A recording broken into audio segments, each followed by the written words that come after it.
Welcome to one of the most listened to music news podcasts in the world, SGNP, with your host, Darren Sutherland. Join us as we talk with industry leaders, artists, and entertainers about their faith, family, and careers. This is information you will not find anywhere else on radio, web, or in a magazine, but only firsthand on SGNP.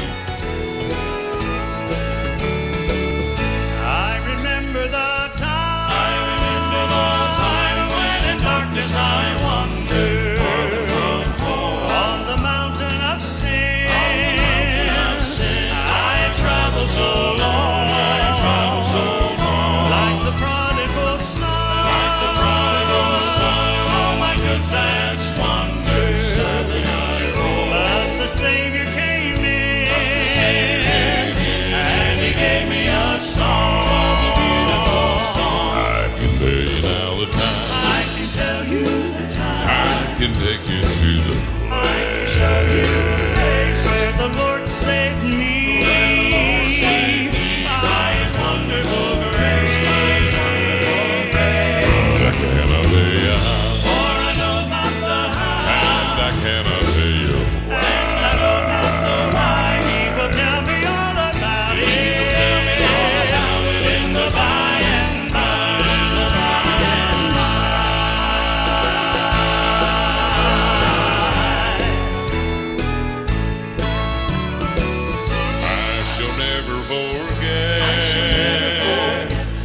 Spoke to me gently in the fountain of life. There's a balm for your soul.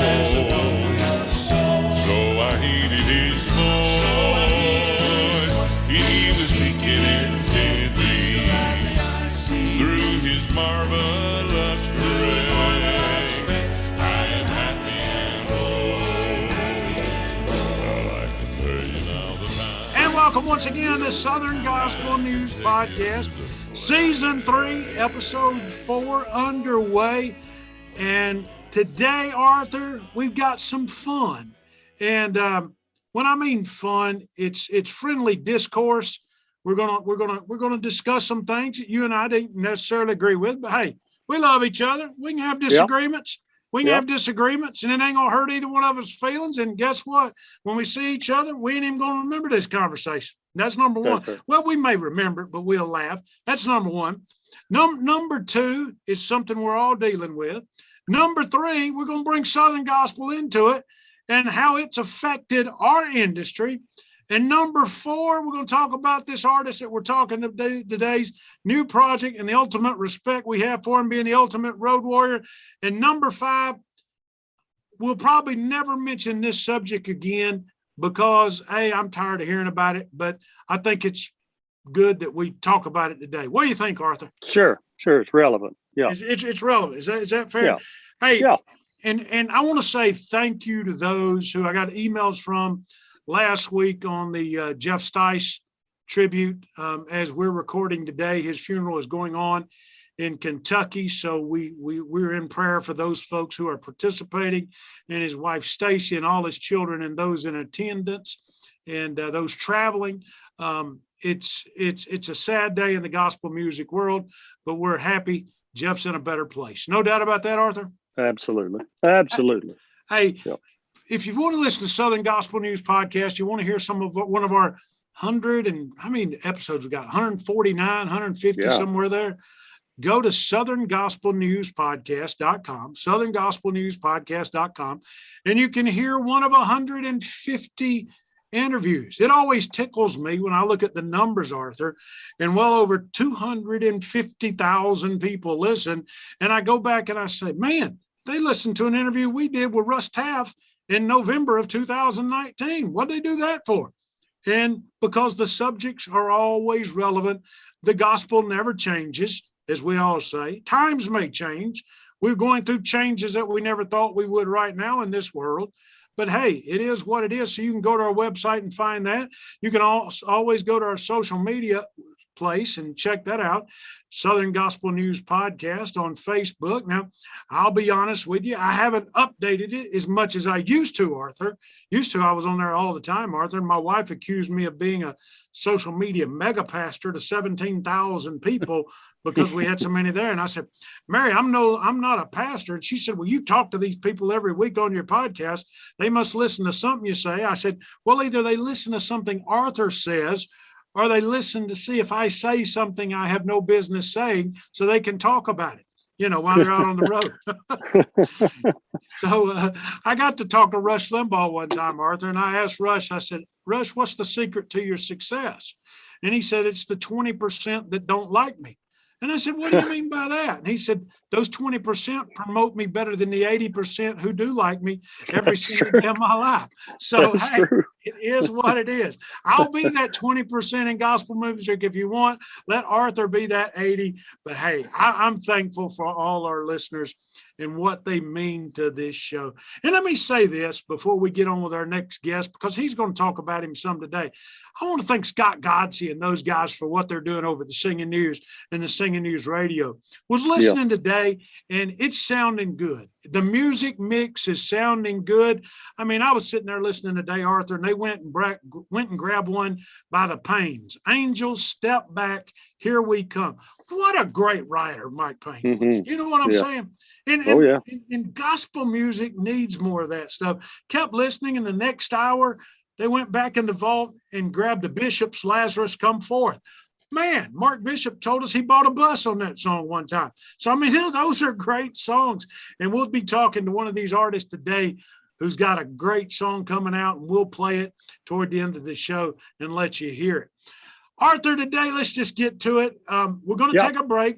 We're going to take a break, pay some bills, be right back, and we're going to tell everybody what we're talking about. Don't turn us off because we're talking about this. Listen, because it's something that affects us all, no matter what walk we're in. All righty, right here on SGNP.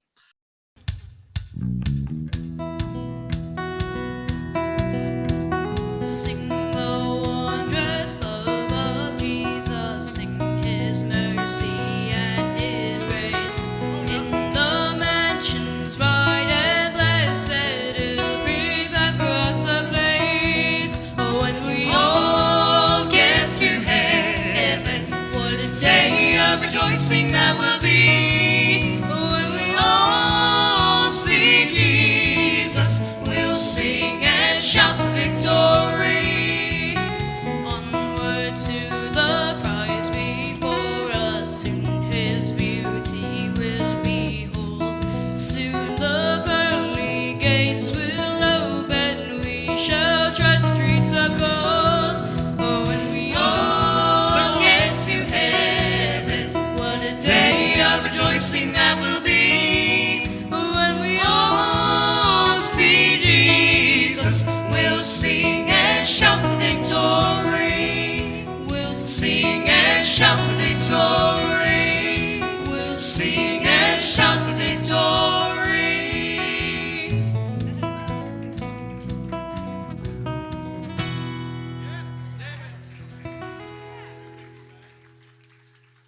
Hey, cousins, this is your pal, Country Radio Hall of Fame DJ Moby, and you're listening to my buddy Darren Sutherland on SGNP. Yeah, baby. We love you, Lord. We thank you for what you've done. In Jesus' name, amen. Like a river attendeth my way, when sorrows like sea billows roll, whatever my lot, thou hast taught me to say, it is well, it is well.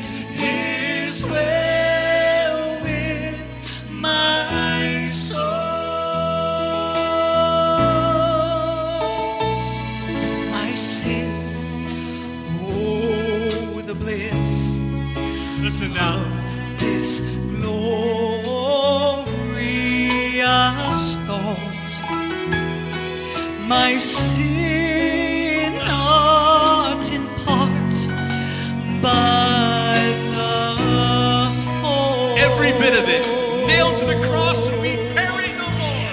Is nailed to the cross, and I bear it no more.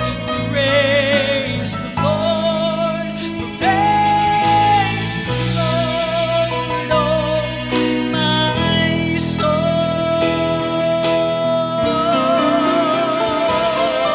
And Lord, haste the day when my faith shall be sight. The clouds be rolled back as the scroll.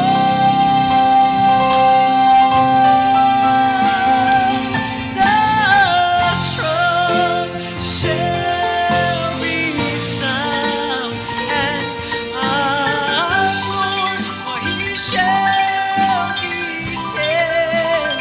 Even so, it is well with my soul. Would you sing that with us? It His way, it is well with my soul, with my soul. It is well, it is well with my soul.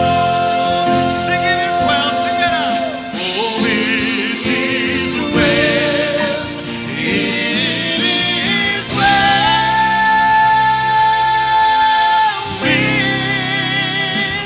my soul, with my soul, with my soul.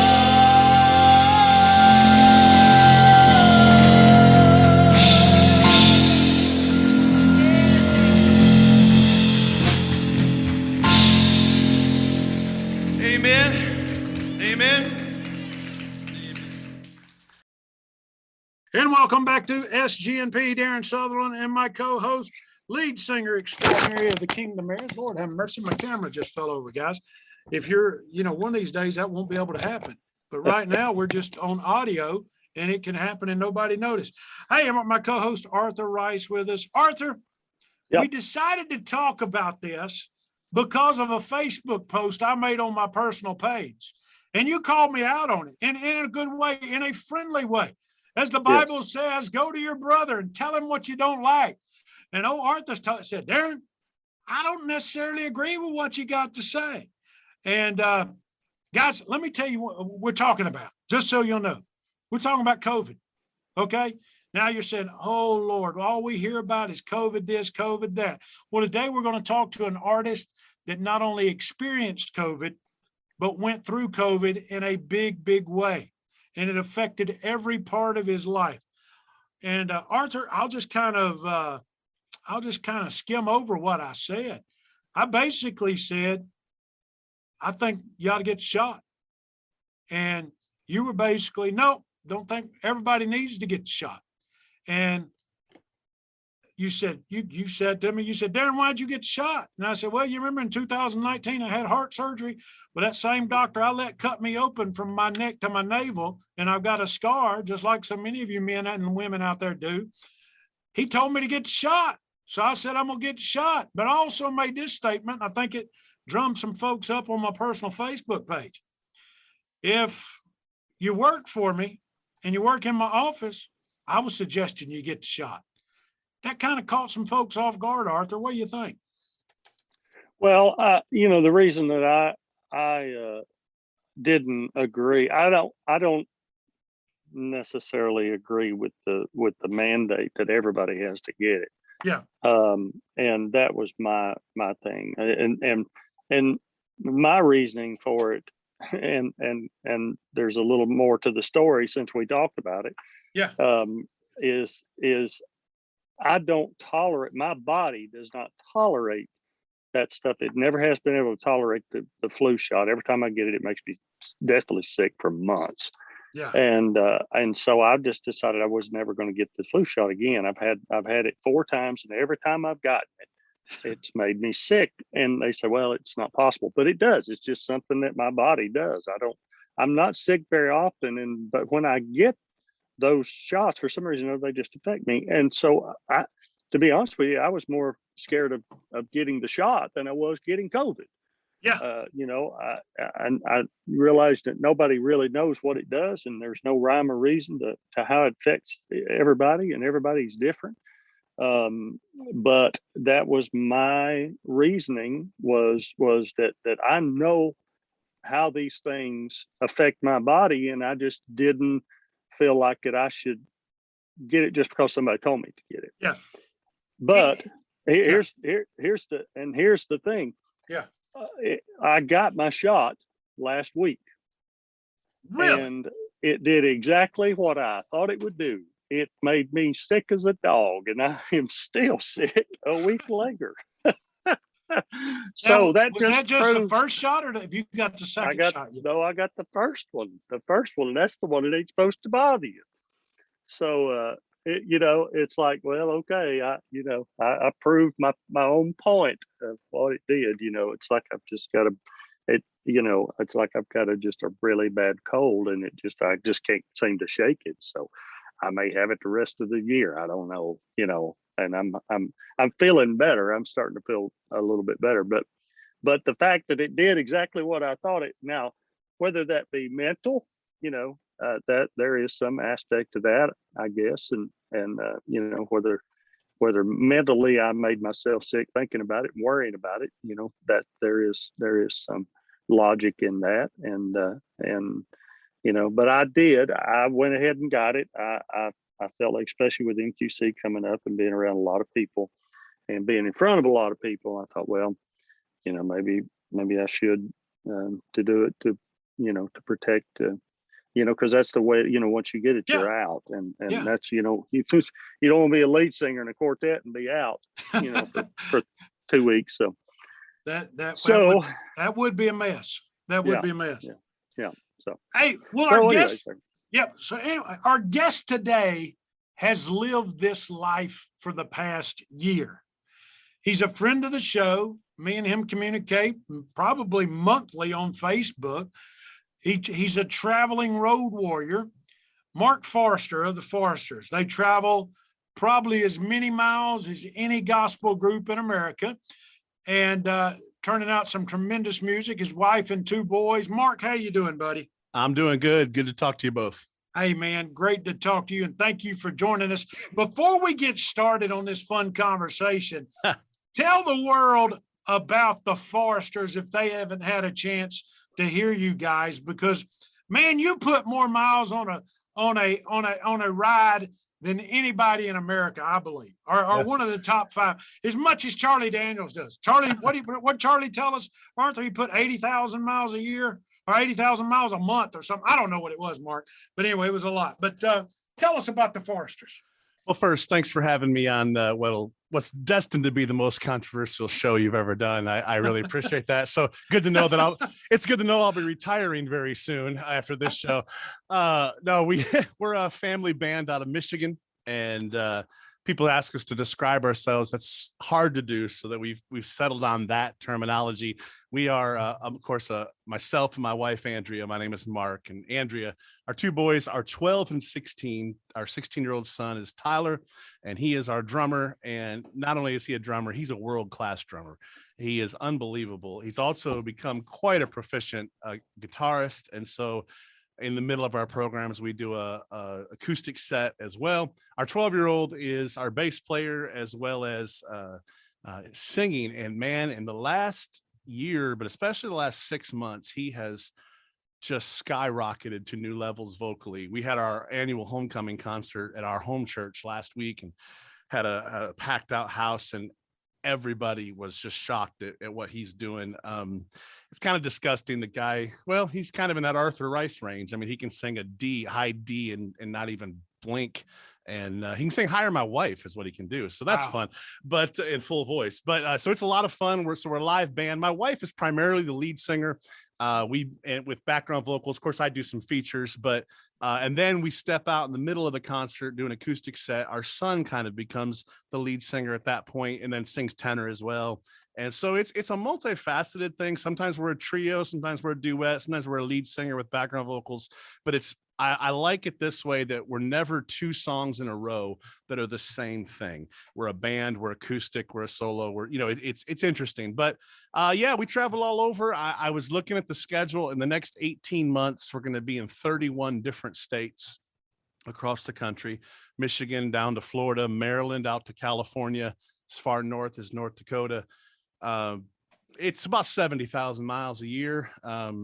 I figured up the other day, I've gone through two cars, two trucks, 3 vans, 3 RVs, and I'm on my 8th equipment trailer in the last 28 years of doing this. So that's it, man. It's what our family does. Mark, what keeps you? 28 years, man. 28 years. And let me say this. You're a true ministry. And that's why I respect you so much, because when I look at your schedule, you may be a Tuesday at a nursing home, Wednesday at a Hardee's parking lot, Thursday at a church, Friday driving 300 miles, Saturday at a auditorium somewhere, Sunday back in a church twice. Then on Monday, you're headed back home. So Tuesday, you can get in the studio in Nashville. Yeah. What keeps you going, buddy? It's different for all of us. First of all, it is the calling. It is our purpose. Hey, we have days that we get worn out. I have days I quit. I quit about 3 weeks ago for about an hour and a half. But I'm wired different. I would sell the house, live in the coach, and never come home, and just stay on the road and, do about 325 days a year. My family is not that way. They love what we do, of course. We are going to cut 5 weeks out of the schedule next year. We've been a 52-week-a-year band forever. And I would say that my wife and I have been doing this together 21 years. We started the day after our honeymoon. We sang in 2 churches. And so, but I'd say about the first 15 years, we sang 52 weeks a year because of necessity. If we didn't sing, we wouldn't have bought groceries that week. And 5 or 6 years ago, that really began to change. And I think we just didn't notice as much that we could afford to take it off, and that we were needing to as the boys got older and as we got older. I mean, I'm not old, but I'm 45, and we'll talk about some of my health issues in a minute. But so next year we're cutting down to 47 weeks with the plan to go to 45 weeks a year in 2023. We got a lot of other things coming up that are going to help in that area. But so we love what we do, but we are, finding that balance. We've been a little unbalanced. And like I said, some of that was necessity for years, but we, as things have grown, we can cut back some. And so we're going to try to do that. But one of the biggest things is we do a 4-month tour every winter. We leave the end of December. We don't come home till the 1st of May, partly because we live in Michigan. And if you live in the North, you might not get out and get to your dates if you stay up here in the snow. So we would always leave, but on the family, that's become increasingly hard. And so this is the last year we're going to do it quite that way. 4 months. We're going to split it up a little different in the future, but man, we're still full go, and we love it. And we try to stop and enjoy the little things along the way, but finding the balance, because you know what, we are a family, and we're also coworkers. And I'm a father and a husband, but I'm also a boss. And that's a difficult dynamic sometimes to wade through. And I think we do pretty well at it, but it is funny. You got teenage boys who absolutely love what we do. I mean, our 16-year-old practices music 3 to 5 hours a day. He's all in all the time. But I also have to balance that with other things and friends and schedules. And so we do pretty good at it. But Arthur, what if you told the wife and the 2 kids you were going to do this schedule right here? What would they say to you? I said it'd be tough. That Mark, that's a tough schedule, man. That's a tough schedule. Mark, one of the like I said before, I've always admired you. Thank you for giving us that. give me, before we get into what we came to talk about today, and other than your group, I want you to speak real quick to all those groups out there that are working every weekend that are saying, well, our single never gets played. We never get picked up in national publications. We never get interviewed on SGNP. Folks don't think of us the same way they do Gold City or the Cathedrals. What do you say to those groups? What do you say to them to keep them inspired, to keep them going? Because the way I look at it is, your mission is just as important. You're going to reach people that those groups never will get to reach because of the places you get to go that they'll never go. What do you say to those groups that are out there going from date to date, wondering why they're not singing at NQC next week or whatever? Well, I think perspective's important. I think, first of all, I'd say that I understand, and understand the desire to do certain things. And I think it's really important to just be extremely grateful. If you've got 5 churches or 50 churches or 200 a year that are calling you or allowing you to come, man, be grateful for that, because wherever you're at, there's people way down the line behind you that are just dreaming to be where you're at. We had I mentioned our homecoming concert. It was interesting last Friday.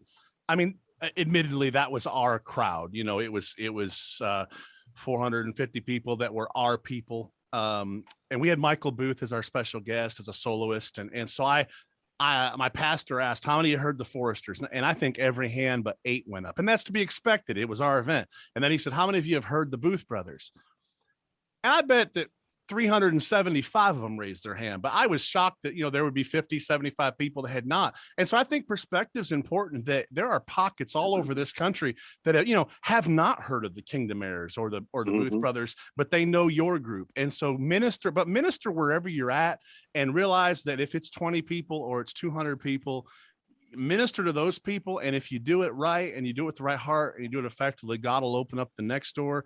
We had never sent a song to radio until last year. It was something I had never changed. Arthur knows it ain't cheap to do. And radio stations get hundreds of new songs every month. And so we had just never chosen. And I'll be frank with you. And I think this is important, to have self-awareness. We weren't ready. We weren't ready with the quality. We weren't ready with our gifts and what we were doing, and the quality of songs, and maybe most importantly, the quality of production. And we signed a deal last year with Scott Godsey and produced a really good record. And he sent it out to radio, and he said he'd pay for it. And I said, I can afford that. And so, and our first single, maybe I shouldn't have said that on the radio here, but tell it all, brother. Tell it all.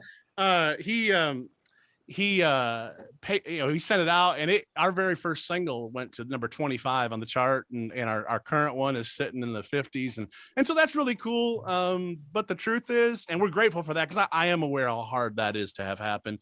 But the truth is, I'm much more excited that I can look at my schedule and see I don't have any Sunday mornings open until I think it's June of next year, and that's what's more important. And I think too many groups get hung up on, they're not on main stage, NQC, or they didn't get invited to the Ark, or whatever the event might be.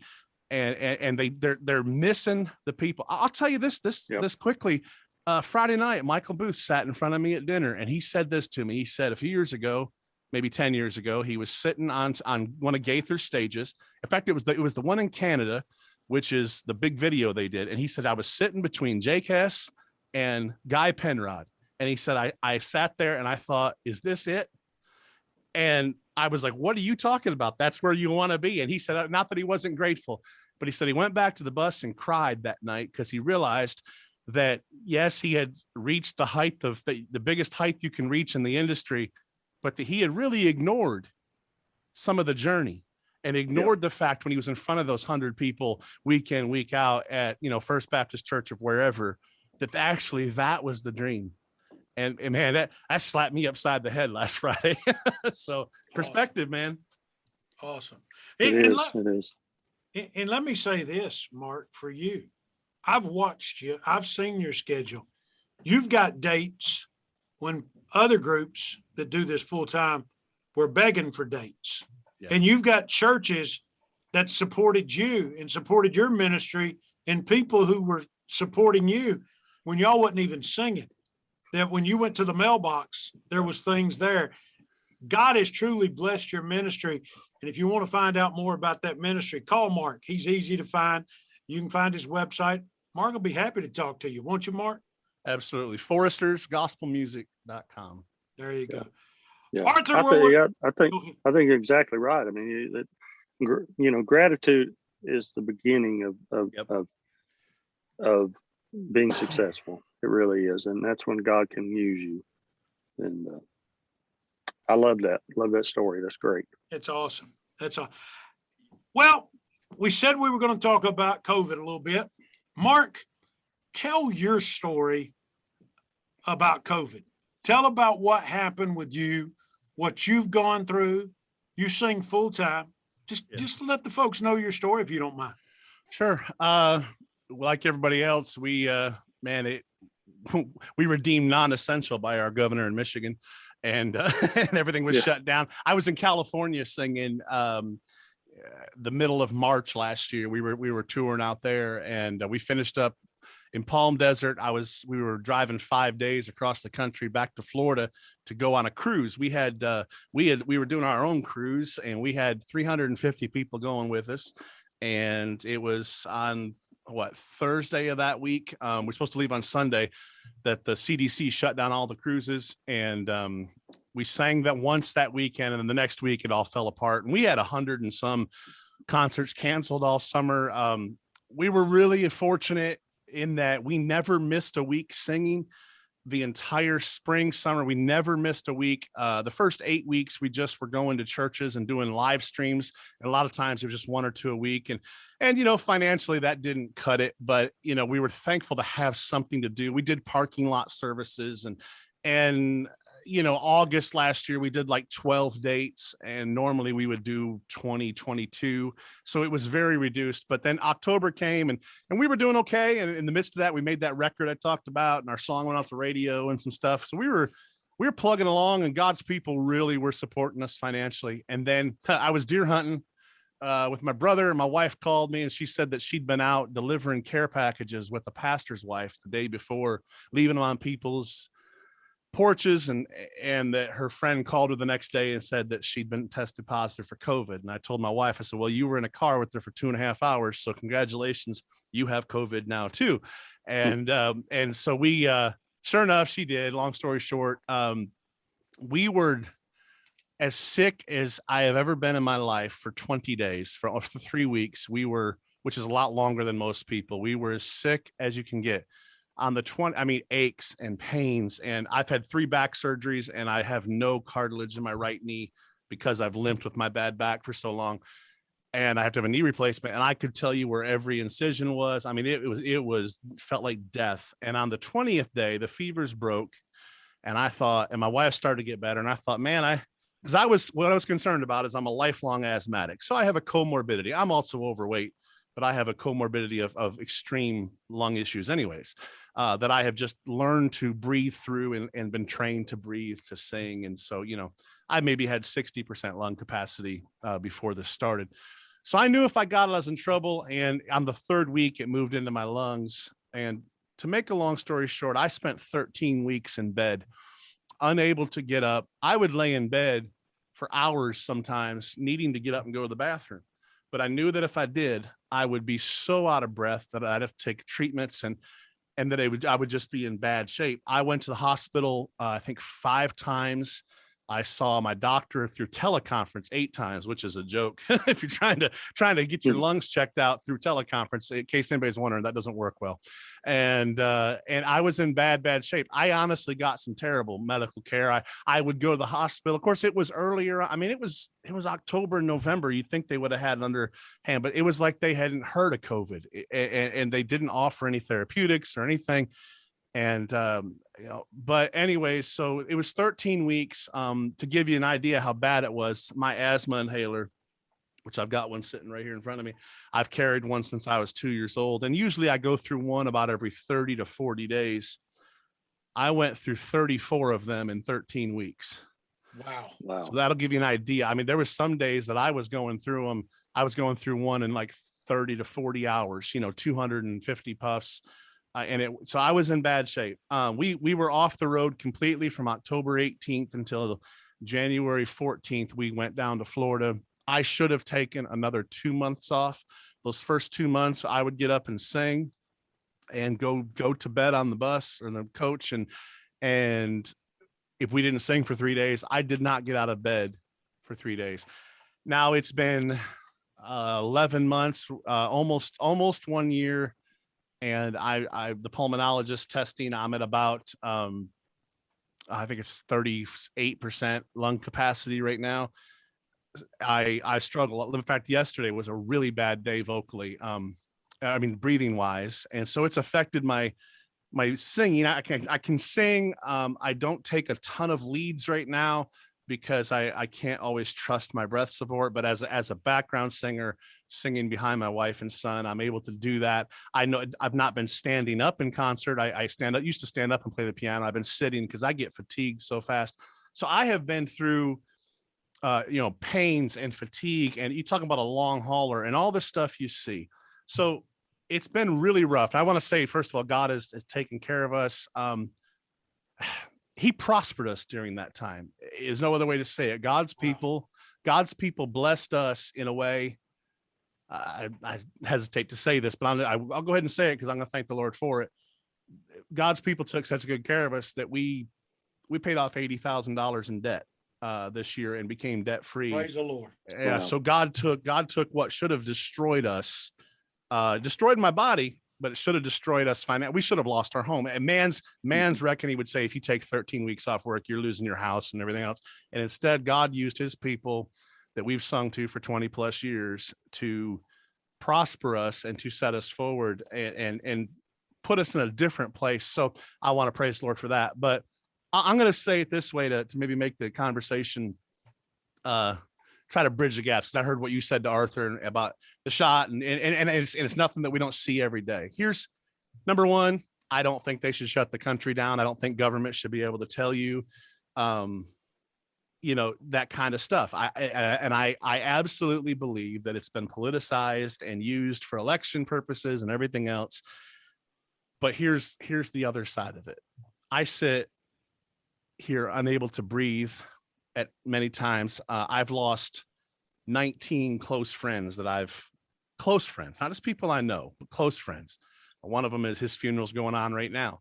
I've watched, I have another friend in Virginia that is on a ventilator. He's a pastor that when we leave National Quartet Convention on Saturday morning, I'm going to his church to do a revival. And apparently they still want us to come, but he's on a ventilator and we don't know if he's going to make it. He's 2 years younger than me. So there's that side of it. And what I think that as believers, we have allowed the media and social media and things to do to us is to lose empathy in a lot of ways. Yeah. So my brother got COVID. Both of my younger brothers got COVID. They're both 6'2".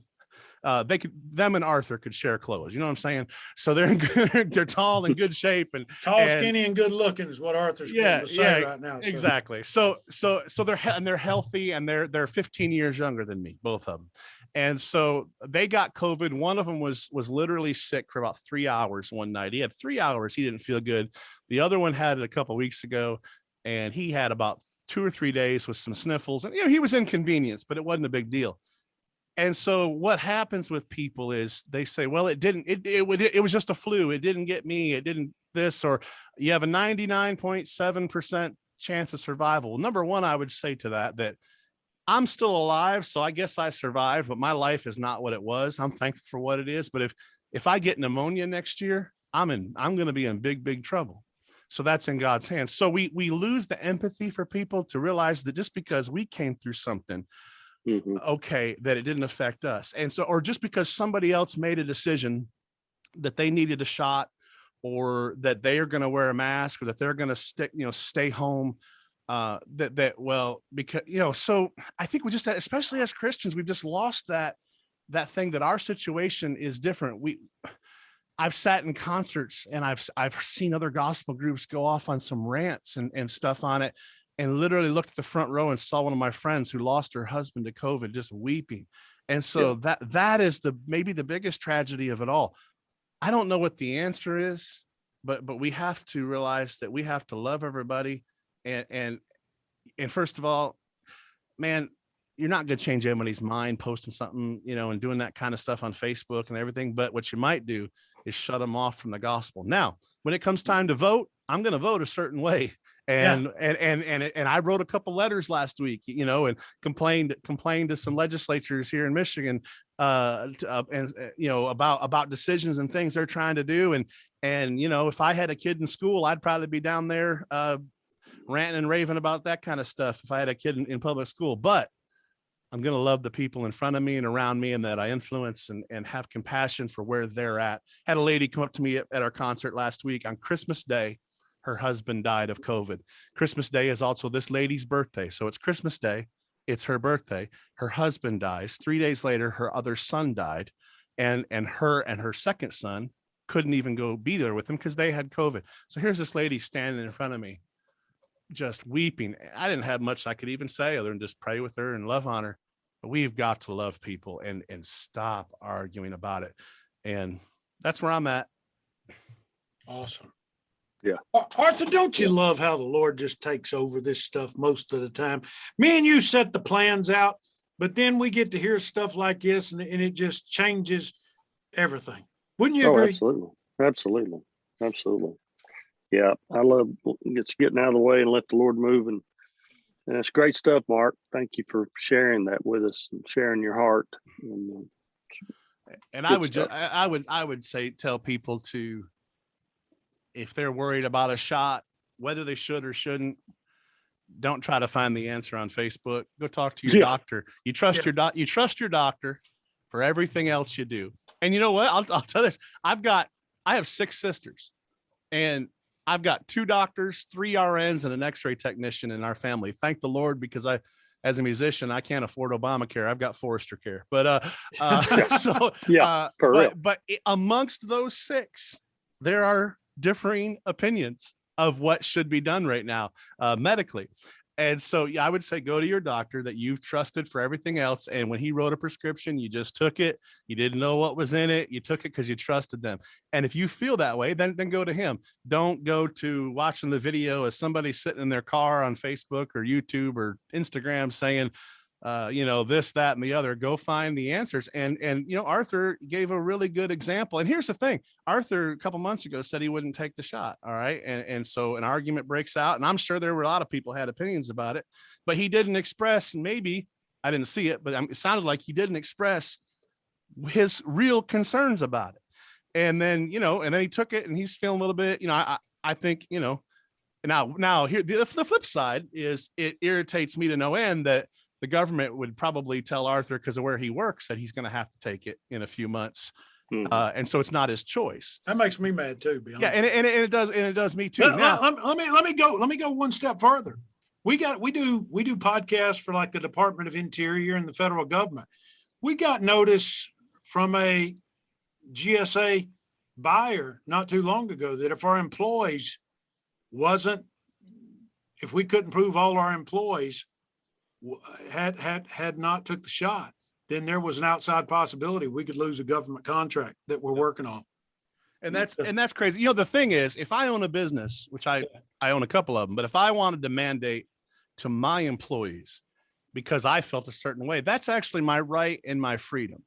And then my employees have the right and freedom to decide if they want to work there. But that is different than somebody sitting on a throne in Washington and saying, I'm going to tell everybody what they can do in their own business. So, and right. that's where the arguments come in. So we have to separate from that. Those are personal decisions. If a person's going to decide if they're going to work at Walmart, if Walmart was, they're probably going to have to, if this 100 person employee thing holds up. So if they've got to decide if they're doing that, that's their choice. And if my buddy decides if he's going to take it or not, and if I decide if I'm going to take it, those are my choices. And so I'm going to support you in that because it is your freedom. And on the flip side, if you choose to take a shot or not, and then something happens, I'm still going to love and support you for that, because that is my calling as a believer, to have empathy. And the thing that I just keep coming back to is we are turning so many people away from our message because it's all we talk about. And I hate to say it, but a lot of my friends in gospel music, That's all they've talked about for the last year and a half on social media. And they're not changing anybody's mind, but what they're doing is they're driving people away from the cross. And that is, honestly, I think that's some of the whole point of the whole thing from the enemy, is to get us distracted and fighting. We had somebody drop us from financial support because of a comment that I made. And it was the only comment I've made on my thoughts on this. And that's silly. So we've got to love people and realize that just because we didn't get affected a certain way, or we survived or whatever, because here's what we wouldn't do, Darren, we would never say, well, you have a great chance of, if somebody got skin cancer, right? A melanoma or something that was treatable, we wouldn't say, well, don't worry about that. Nobody ever has trouble with cancer. No, because some people do, and some people die. And so we have empathy and love for those things. We would never say something like that. But then we all know people, or at least if you don't know, I'll introduce you to 19 of them that have passed. So let's love people. Awesome. Yep. Arthur, Great. what you got? Great. Mark, I thank you, buddy, for what you do and your family and the sacrifices that you make. And thanks for still loving the message. You're like, we're like Jeremiah. Sometimes we just want to quit, but then we got a burning message inside that won't let us quit. And so, hey, I'm gonna tell you a story, Arthur, because we've been a heavy discussion today. Let me tell you a story that I find hilarious now. Do you remember a song I believe you guys sang? If I got this right, was it like "There's a Mighty Deep Well" or something like that? Yes. You have any idea when that might have been on the radio?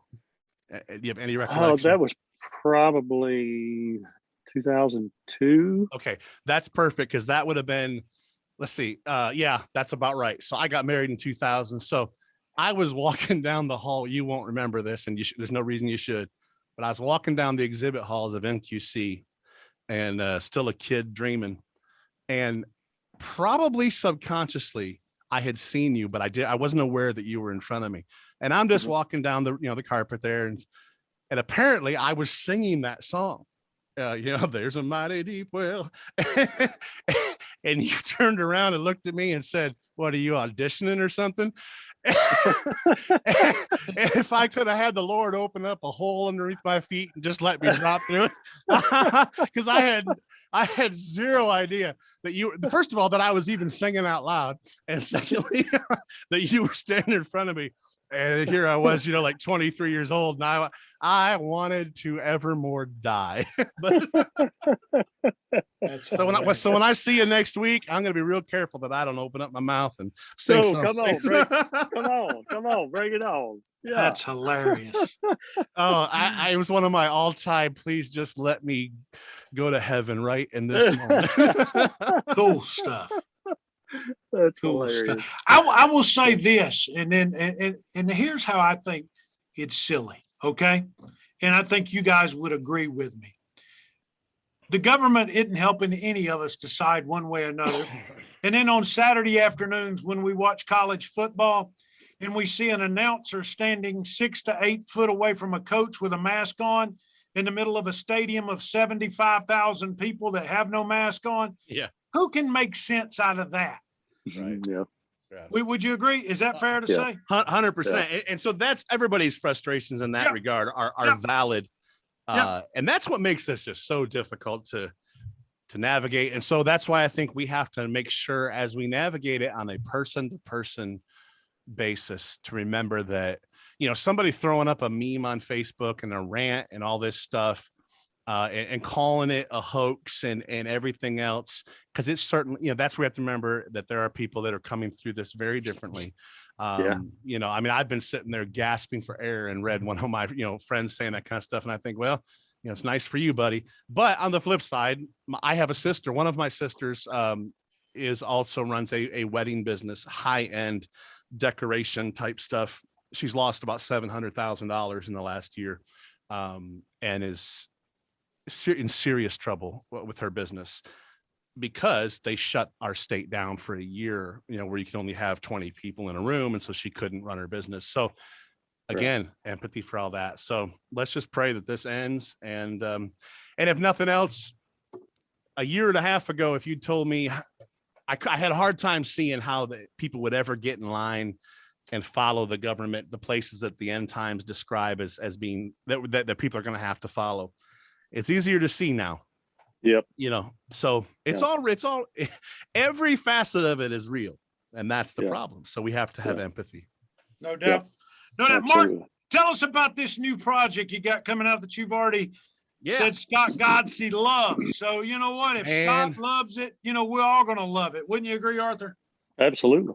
I'm excited. Now, we made a good record last year. It was the best one we'd made, and then we did, from that process, we raised the bar high. This one, first of all, I did something that's kind of crazy. I solicited a lot of writers. I put my information on some gospel databases and things. I listened to 1,048 unrecorded original songs the first 5 months of this year. 1,048 of them. I also answered every single writer through email. A lot of that was because I was in bed for the first 4 or 5 months of this year trying to recuperate, so I had time.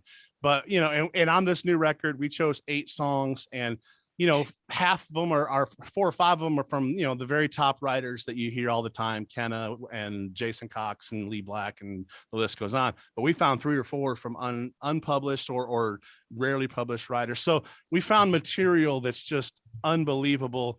Then we hired the best bands you can hire. We had Gordon Moat, Kelly Back, Scott Williamson. The list goes on and on. So we had, I think, 8 musicians in the studio that day. Wayne Hahn did the strings on this recording. We hired him to do the strings.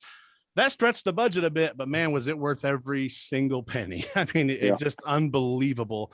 We have a choir that is, Charlotte Ritchie, Taranda Green, Chris Allman, and others. And so, and then the most exciting thing is that, to me, one of the most exciting things is we got Scott Williamson. He's mixing it right now. I got 2 more songs in today. And it's the mixes, his record speaks, it's Gaither Vocal Band, Triumphant, Legacy 5, Joseph Habedank. I told Godsey, I said, if we don't make one of the greatest records ever, then it's our fault, because we have the best people involved. And I honestly believe, and sometimes you doubt yourself, and especially this is the first time we've ever made a record on this level, but the people who have heard it, Michael Booth and Chris Allman and different people have been blown away. And so we're excited. It's being mixed right now. Although I stopped I'm in the studio right now. I'm about 10 minutes away from finishing the final song, the vocals. I wanted to redo some stuff. And so I was in here working. I stopped to do this podcast. I'm going to finish it in about 10 minutes work left probably. And then all the songs will be mixed. I'm not sure when it's coming out. We're shooting for the end of the year.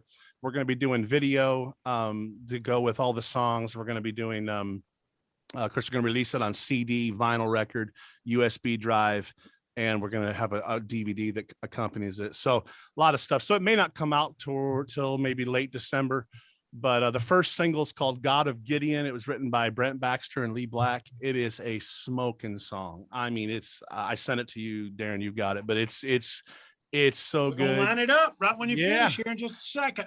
So it's going to radio in just a couple of weeks, and we couldn't be more excited. It's a blessing to work with. I mean, everybody that I just mentioned is the top of their field, and so it's a blessing and really a dream. I'm still a kid I've been doing this 28 years, but I'm still a kid who, the highlight of my year was going to see the cathedrals.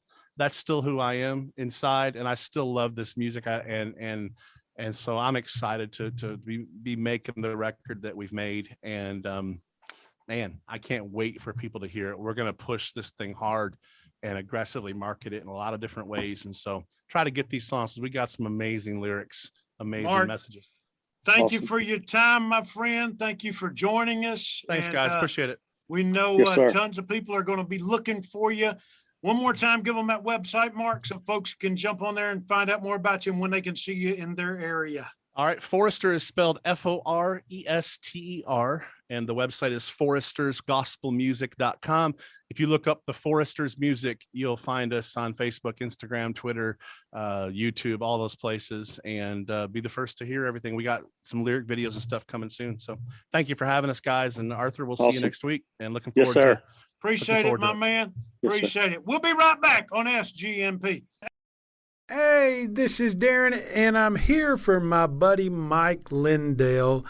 in My Pillow. That's right, My Pillow. I got to tell you a little secret, and this is a true story. The other day I'm laying in the bed. I looked at Mary and I said, I'm going to get me some new pillows today. She said, what do you need with new pillows? You got them. I said, I got one that's decent. And I didn't know which one it was. I mean, I knew which one it was, and I pulled the cover off of it, and it was only My Pillow. The rest of them were these ones that we bought from TJ Maxx or Target or Walmart or somewhere that just had worn out their welcome. And you know what, guys? I feel like I needed new pillows. And she said, well, why don't you call My Pillow, because you like the one you got there, and tell them what you're looking for, and they'll help you out. You know what I called, and guess what? They helped me out. They asked me what size I was. They asked me how I slept. Did I sleep on my back or on my side or on my stomach? What felt right? Feathers or, blah, blah, blah, blah, blah, foam. They asked me all these questions. More questions than I ever dreamed about a pillow, and I got my new My Pillow in the mail, and I've slept right. You want that change in your life? It's real simple. 1-800-338-2330. 1-800-338-2330. Use the code word SGNP. That's right, the code word SGNP. And tell them you heard about this special offer. And when you use that code, you'll get a great discount from the folks at My Pillow. I use My Pillow. You should too. 1-800-338-2330. Use the code SGNP. My Pillow, the official pillow and sleep provider of Southern Gospel News Podcast.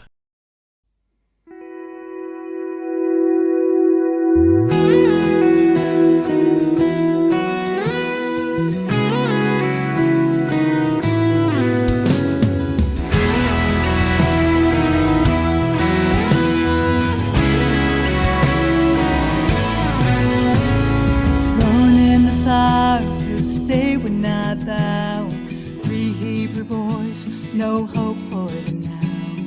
Just when it seemed that their story would end, King Nebuchadnezzar looked in again. He said there were 3 men, but now I see 4. Their ropes are gone, they're not bound anymore. We don't fear the fire, we don't fear the flame. The God that we serve will deliver again. We trust in Him to save us somehow. We will not bend, we will not bow. He'll bring us through though we may not know when. The God that we serve will deliver again.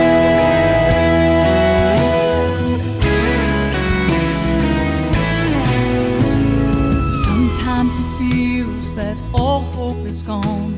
Satan will tell us that we're all alone. That's when we're called to trust and believe, to step out in faith even when we don't see just how He's moving and His mighty hand. Our God has not changed, on His word we will stand. We don't fear the fire, we don't fear the flame. The God that we serve will deliver again. We trust in Him to save us somehow. We will not bend, we will not bow. He'll bring us through though we may not know when. The God that we serve will deliver again. Time after time, He's proven true. To meet every need and do what He said He would do. We don't fear the fire, we don't fear the flame. The God that we serve will deliver again. We trust in Him to save us somehow. We will not bend, we will not bow. He'll bring us through though we may not know when. The God that we serve will deliver again. He'll bring us through though we may not know when. The God that we